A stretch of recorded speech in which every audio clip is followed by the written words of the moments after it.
the world. Country, driven in, saved, done a tremendous amount of labor and sacrifice to make it here with us today. So for that, we thank you. And we thank you because you really had to pull some strings to make it happen to be here today. This almost didn't happen, folks.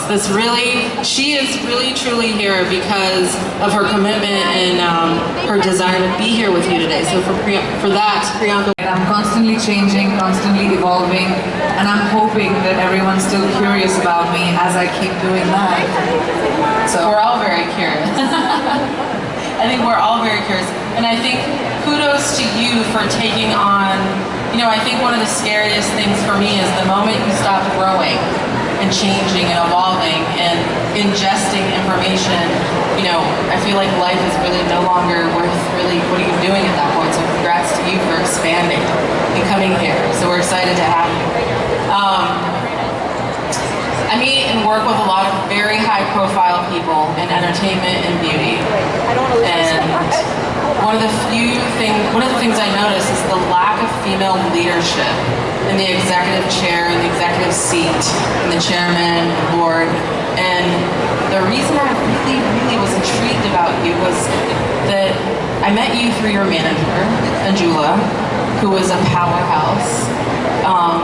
And I was wondering, you surround yourself with women, you invest in women, you are expanding your portfolio on female-founded companies. Tell me, you mentioned something the other day that when women are pitted against each other in any industry, that everyone loses. And so that's such a wise and evolved way to think about things. Tell me how you've come to realize that at such a young age. Well, a couple of things. I have a hypothesis. So I feel like I've had so many times whenever I'm doing interviews, people always ask me that, oh, you're doing a movie with, a female co-actor. Did you guys get along? Were there cat fights? But when it comes to boys, they say, oh my gosh, that looks like a bromance and everyone got on so well. So I feel like over time, because women had the lack of opportunity, we were pitted against each other because there were only like 5 opportunities, like 5 places a woman could be hired, and so we were elbowing each other out to get to that one spot. So the crux of the problem is the lack of opportunity for females. And the more opportunity we create for each other, the more sisterhood will grow. We're 50% of the world's population. That's right. We need to be represented in every field like that. We need to be empowered by each other, by the people who are in positions of power, by putting us in positions of power. So I realized many years ago that the more I champion women in my own small way, maybe I'll be able to create a world around me at least, where, women run the show, because we kind of do it really well. We just aren't given the opportunity enough, Yes! Good. Seems like everyone agrees. I'm glad you guys agree. I like a feminist crowd, male and female. Because you know what feminism is? Tell us. Feminism is when you fight for the equality of everyone, not just women. I agree. I think that doesn't get a little bit of a clap. That's everyone. No. That's including animals, that's including everything, right? It's doing right. And I think that what the feminine energy in business brings to the conversation is we do have an innate ability to make, I think, really amazing choices if given the opportunity. And so that is so much about what BeautyCon is about, because this industry is on its way to becoming a $700 billion industry worldwide. This is huge. The economic power in this room is massive. And so the inspiration for us was, when you take active, engaged consumers who are a lot of women and people of color and minorities, different ethnicities, and you provide education and optionality, I think what BeautyCon is really focused on is the merging between economic consumption of product and consumer goods, but the discipline of meaning and cause and leaving sort of a legacy behind that we're not going to be ashamed of, right? And so I know we share that same DNA. Women are statistically, based on the data, put your hands up. There was a time we couldn't.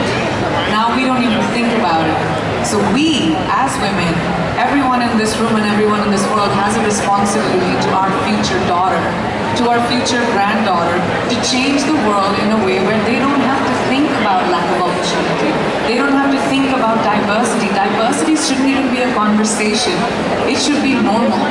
When we look around this room, there's not one kind of person. I don't even see one kind of person in one row. And that's our normal. And that's the world we will create for our daughters, for our kids. We will create men that empower the girls around them. We will create men that respect the girls around them and create a legacy for their children going forward. And I think that's our responsibility, and we need to take that really, really seriously. We do. And I think, yes!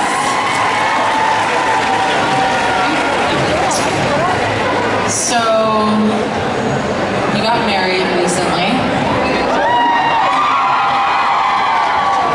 I have a feeling there might be some... A lot of people like marriage, huh? Yeah. Or at least mine. Yes. Well, you would have had to been hit by a truck last year. Like, I felt bad for everyone that had anything to launch that week. Because there was nothing in the news, both digital, media, traditional, and so there's some, I would imagine there's some Nick Jonas fans here. That's what I figured. That's always good. He's very cheeky. He is a little bit in every way. And it was huge, right? This was this huge wedding. It was very traditional. It was very beautiful. But it was a ritual of ceremony that was both Christian and Hindu. And I don't know that the worldwide press had ever seen that before. A 4-day ceremony, two receptions. I mean, it's just a massive, right? 3 days, 2 ceremonies, and 4 receptions. I can't help it. If anyone, okay, if you are South Asian or if you know someone South Asian, you understand that our parents, thank you, you understand that when someone gets married, everyone in your life needs to be a part of it. Everyone from before, everyone from after. And also everyone you've also never met. Everyone you've never met. Not even me, but everyone my mom knows. No, exactly. No. It's like their friend from 50 years ago that they have everything, with their cousins in town, like they're all coming. So because I put a full stop on how many people were invited at our wedding, which was just 180, which is really, really small for an Indian wedding. My mom was just like, well, how am I gonna, well, the jeweler needs to arrive, and my hairstylist, and like, so we had to do a couple of receptions for everyone else. And then when we came to America, my in-laws were like, well, we have friends too, so we had to do that as well. So it ended up being a few parties with like a whole bunch of people that I have known, little bit or a lot. But the wedding was spectacular. It was so special. It was 3 days. One was pre-rituals, which Indian weddings really have. We have an event called a Sangeet, which is like a rehearsal dinner, except you don't have a rehearsal or dinner. It's like a song and dance sort of competition between the two families. We loved it. We all saw it. It was so fun. The Jonai were very, very good. Extremely talented. Kind of threw me off a little bit. And then we also have like henna ceremonies where all the girls get henna, and like it's all sort of prep for the bride, and it was super fun. And then we had the 2 weddings to respect both our religions. And so, why was it so important to you to give the audience an opportunity to see an interfaith ceremony and marriage? Because, again, I think in a world with so much divisiveness, I thought it was brilliant that there was an example of actual equality and affection for each other's faith, but why was that so important?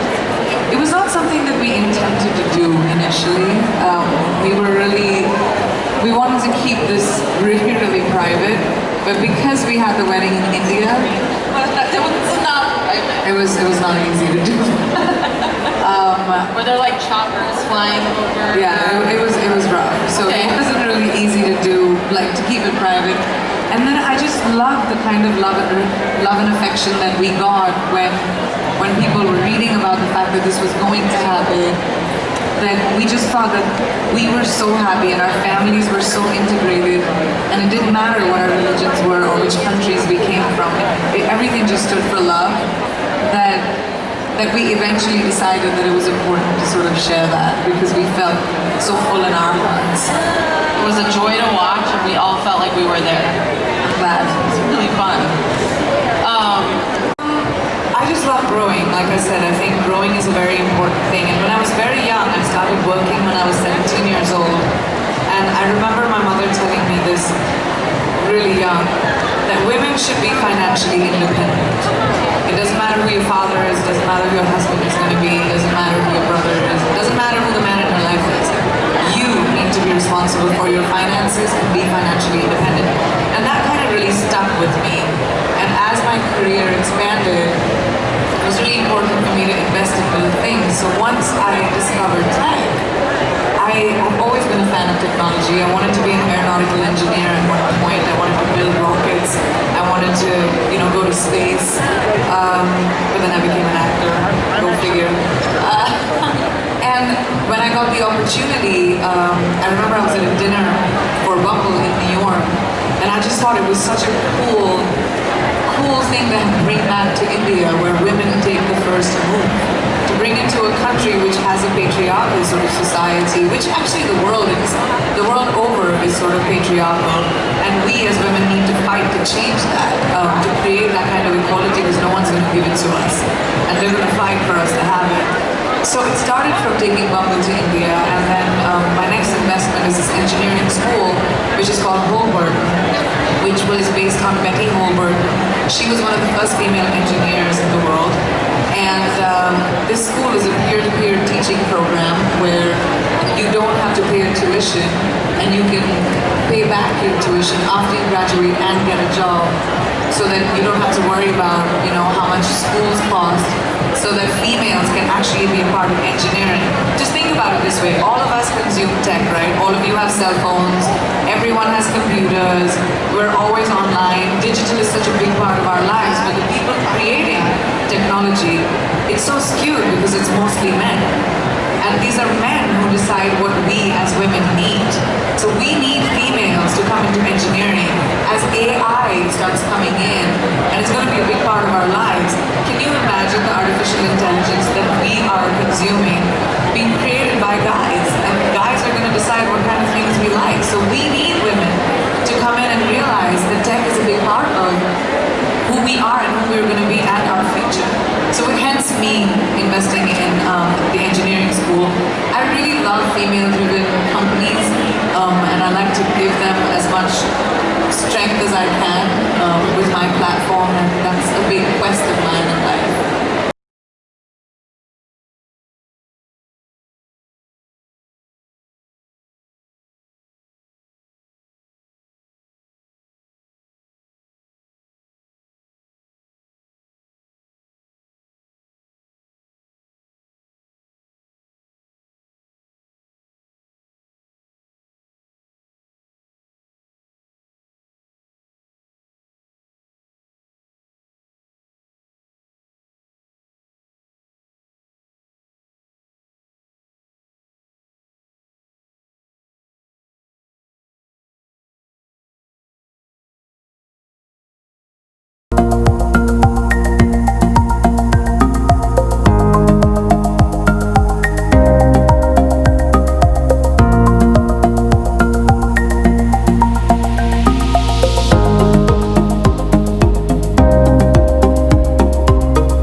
if you guys enjoy that video, please smash that like button and also hit that notification bell next to the subscribe button so you guys can be up to date with all our videos. So once again, smash that like button and hit that notification bell next to the subscribe button, and check you guys out later and keep on shocking them, bros.